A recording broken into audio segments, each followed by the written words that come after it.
A sloth, a donkey, and a curious human. Send a prompt and see what they're doing. One hits record with a question on his mind. Two brothers pick it up, see what they find. Corn takes his time, Herman's got the facts. Back and forth, they never hold back. My weird prompts, come on in, that's where we begin. My weird prompts, glad you're here. This episode was generated using artificial intelligence. Please verify facts. My Weird Prompts is a community-driven initiative exploring how AI can fuel curiosity and uncover the fascinating ways our world works. GPU compute for this podcast is generously provided by Modal. Learn more at modal.com. Picture this. It is a crisp, cold morning in the Swiss Alps, and the small airfield at St. Moritz is experiencing what can only be described as a logistical nightmare. There are over 1,000 private jets queued up, their engines idling, burning through thousands of gallons of high-grade aviation fuel just to deliver a group of people who are about to spend the next 5 days lecturing the rest of us on the urgent need to reduce our carbon footprints. It is the ultimate visual metaphor for the modern age, isn't it? The height of luxury meeting the peak of performative concern. It really is, Corn.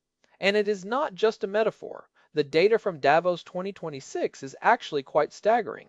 We saw a 10% increase in private jet traffic compared to 2025. While the panels inside the Congress Center were discussing the climate emergency and the transition to net zero, the actual carbon cost of getting the attendees there was hitting record highs.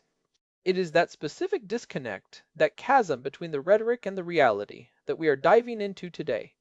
Welcome back to My Weird Prompts, everyone.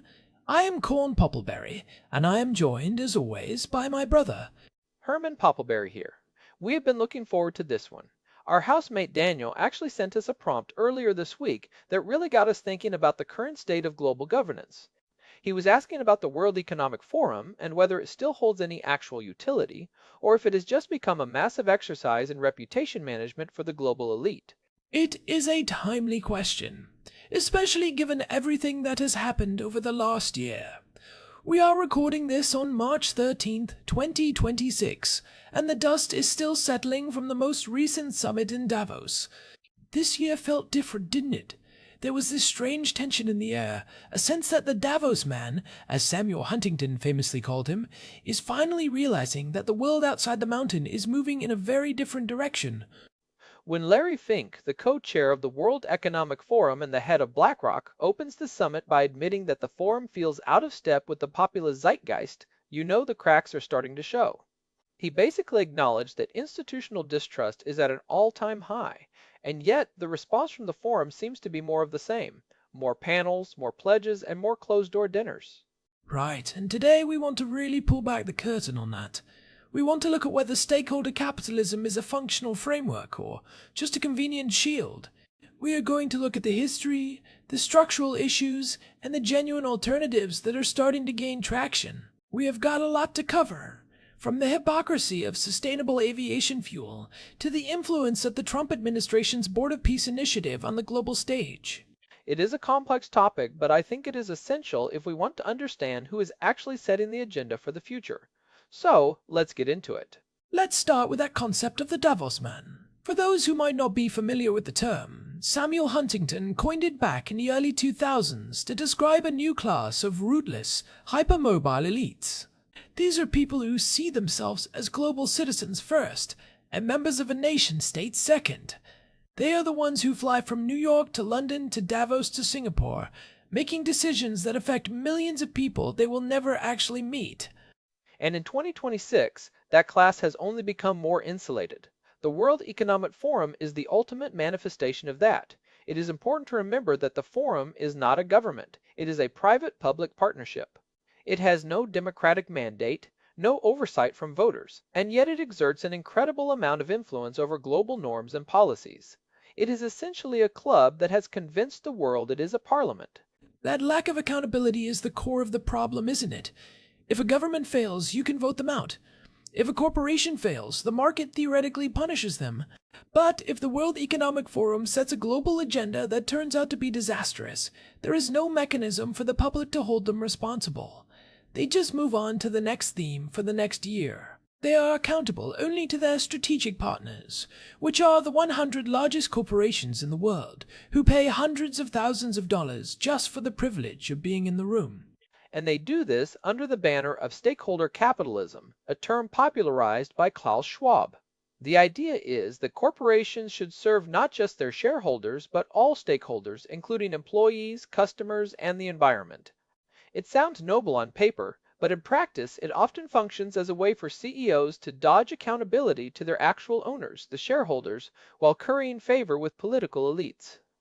It allows them to say, I am not just making money, I am saving the world, which is a very convenient way to avoid answering questions about why their workers' wages are stagnating. It is essentially a lobbying superstructure. Instead of individual companies lobbying individual governments, you have a centralized hub where the corporate and political worlds merge into one seamless entity.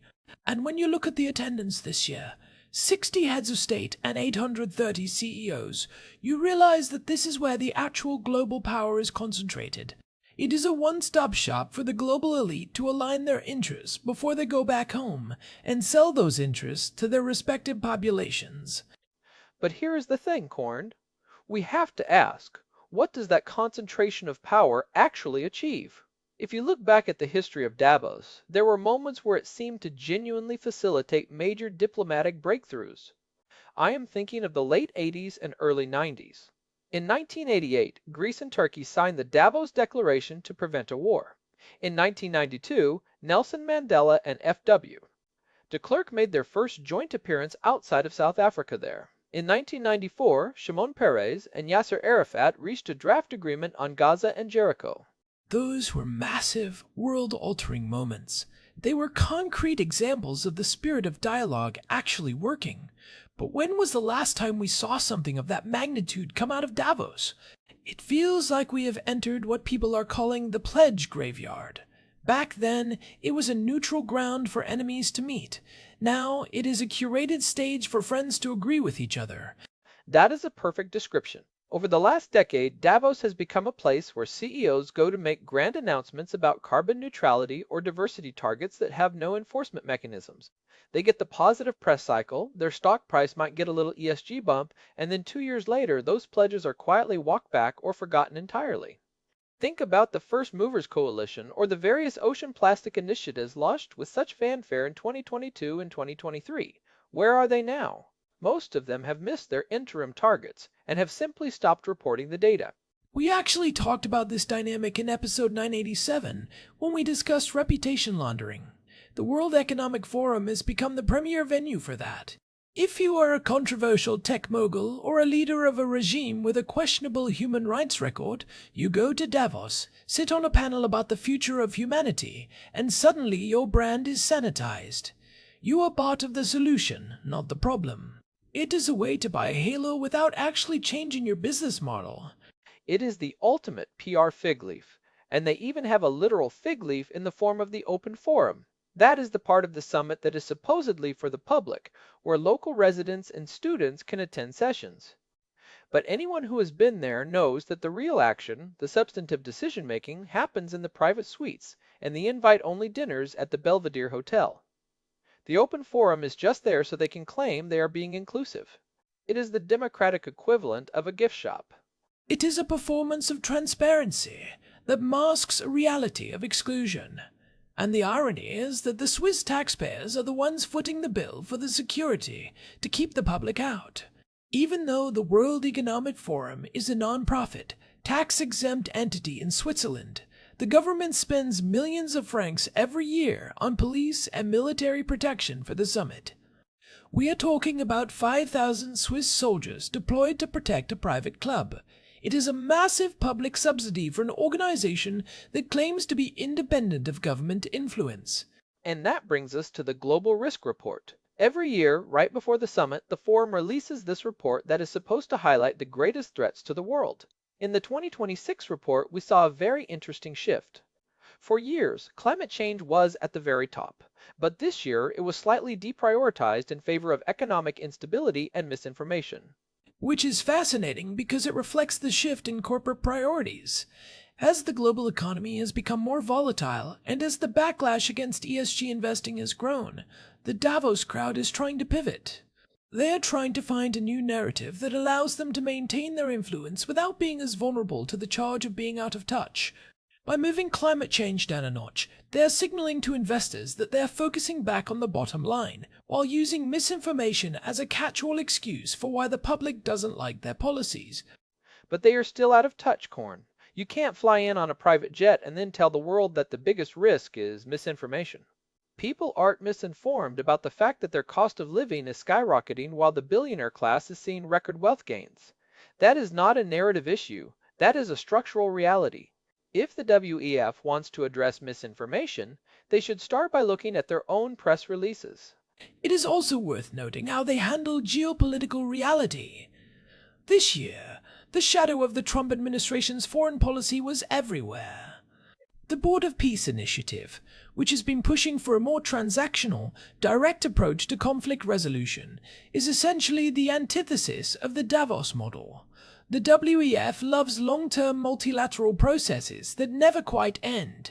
The Board of Peace wants quick, high-level deals that bypass the bureaucratic layers.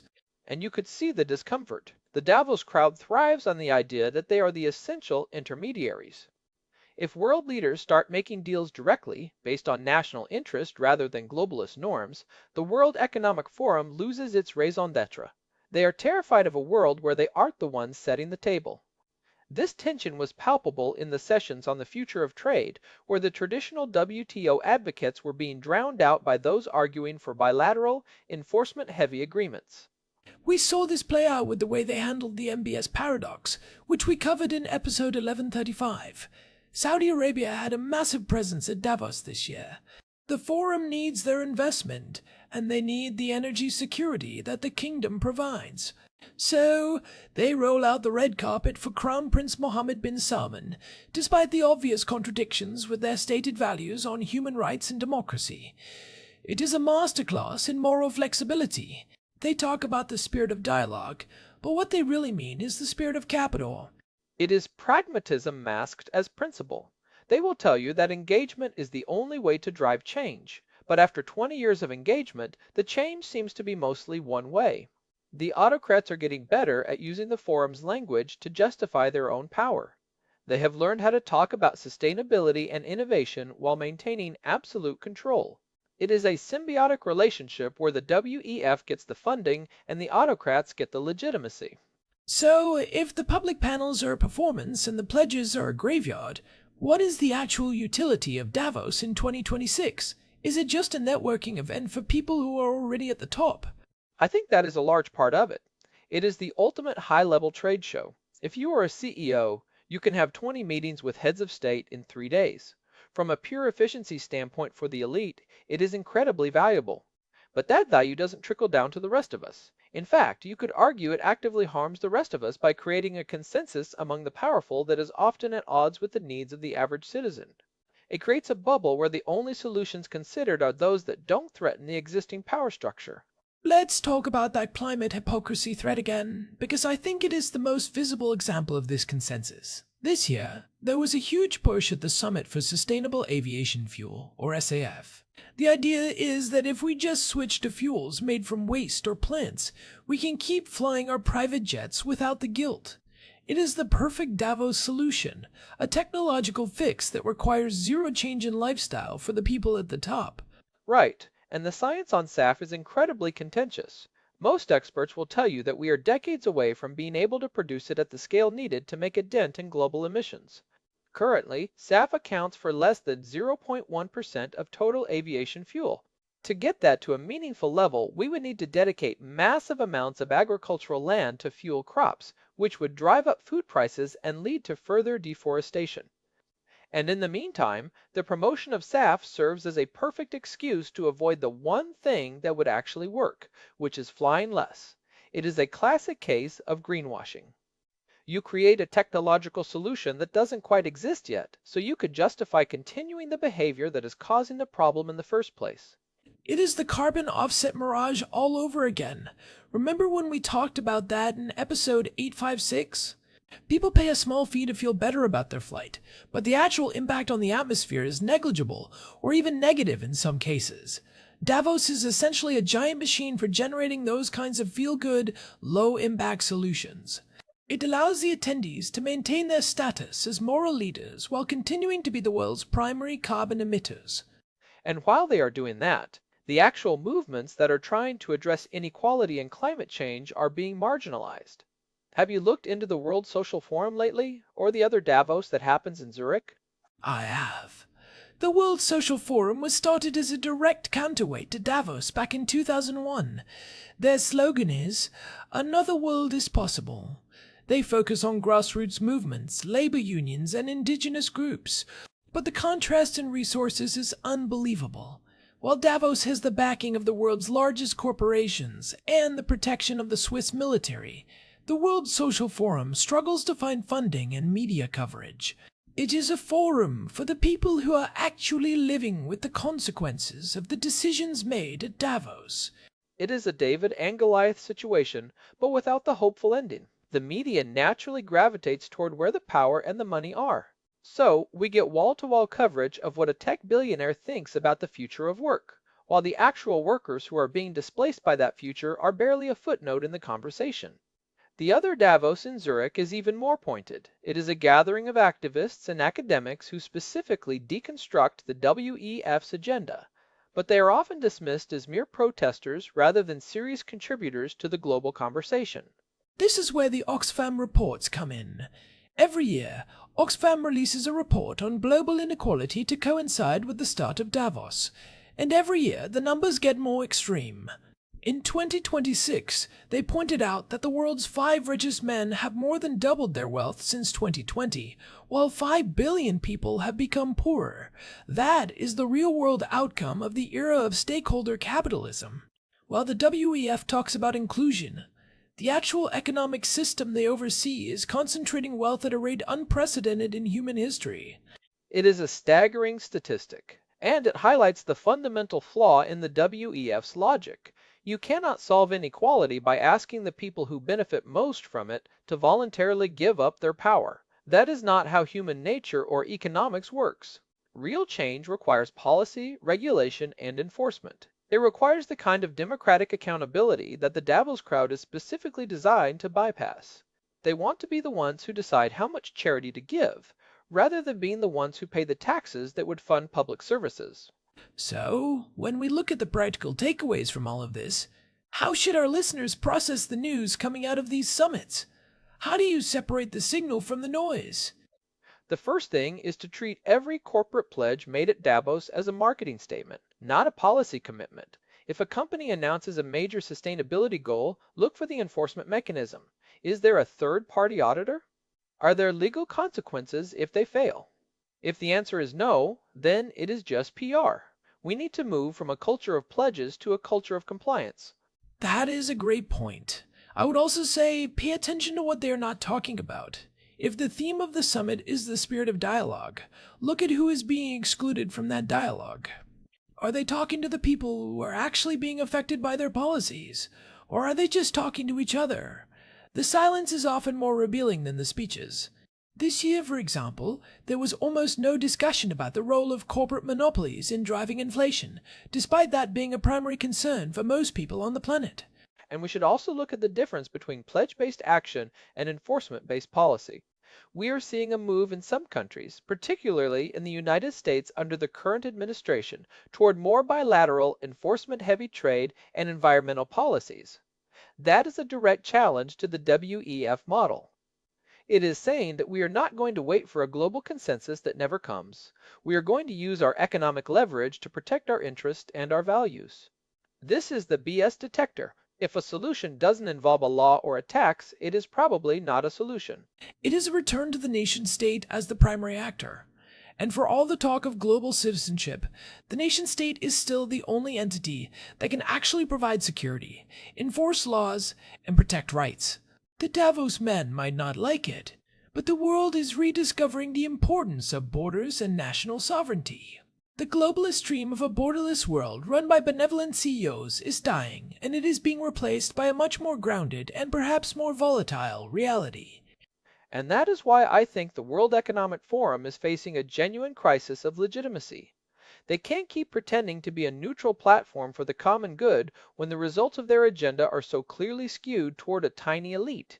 At some point, the gap between the rhetoric and the reality becomes too large to ignore. When the people inside the Congress Center are talking about the end of the world while the people outside can't afford their rent, the conversation becomes irrelevant. Do you think we're at that point now, in 2026? I think we are very close. When you have the co-chair of the forum admitting they are out of step, that is a massive red flag. They know that the old tricks aren't working anymore.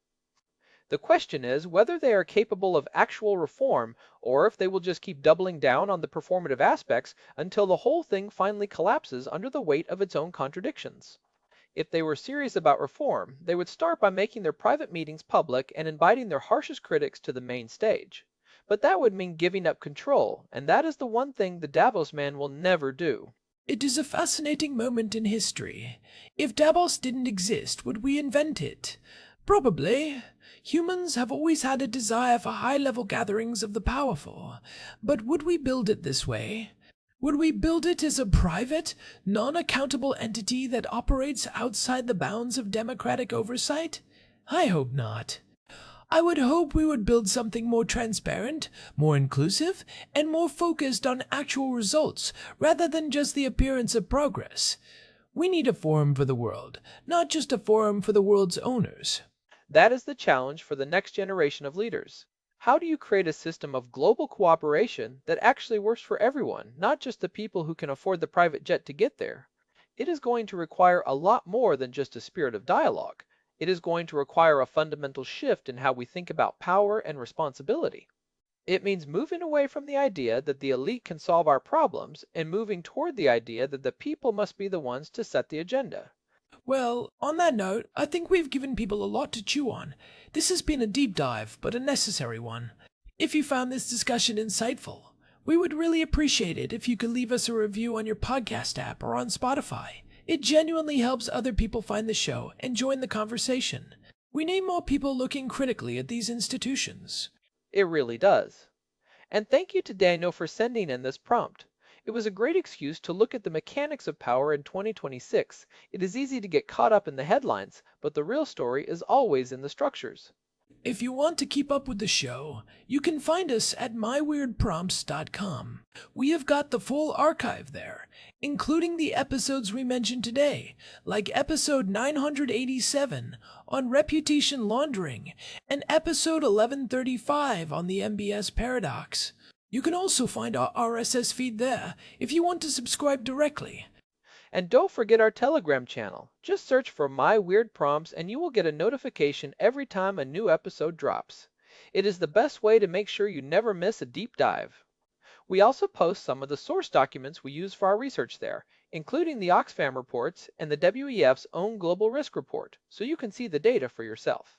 We will be back next week with another prompt and another look at the weird and wonderful ways our world is changing. Until then, keep asking the hard questions. Don't let the performance distract you from the policy. And keep looking past the performance. Thanks for listening to My Weird Prompts. See you next time. Take care, everyone. I was actually just thinking, Herman, about that private jet situation again. You know, they're even starting to use AI to optimize the flight paths of the private jets to reduce their carbon footprint. It is like the irony is just endless. They are using the most advanced technology on Earth to make a 1% improvement in a behavior that shouldn't be happening in the first place. Oh, don't even get me started on the AI for Good panels. That is a whole other episode. The way they frame technology as this magical solution that bypasses the need for political sacrifice is just, it is brilliant marketing, but it is terrible policy. It is the ultimate way to say, don't worry, the robots will fix the climate so you don't have to stop flying to Switzerland. It is always about a future solution, so they don't have to change the current behavior. But hey, that is why we do this show, right? To peel back those layers and see what is actually underneath the buzzwords. That is the goal. All right, let's go see what Daniel is cooking for lunch. I think I smell something good. I hope he is not trying to make that lab-grown steak we talked about last month. Hopefully it is not something sustainable from a Davos menu. I just want a good old-fashioned Jerusalem hummus. something real, something grounded. Now that is a plan I can get behind. See you all later. Bye, everyone. This episode was generated using Gemini Flash 3. Text-to-speech engine was Chatterbox. Thanks for listening to our show, my weird prompts, where our thoughts go from slow takes to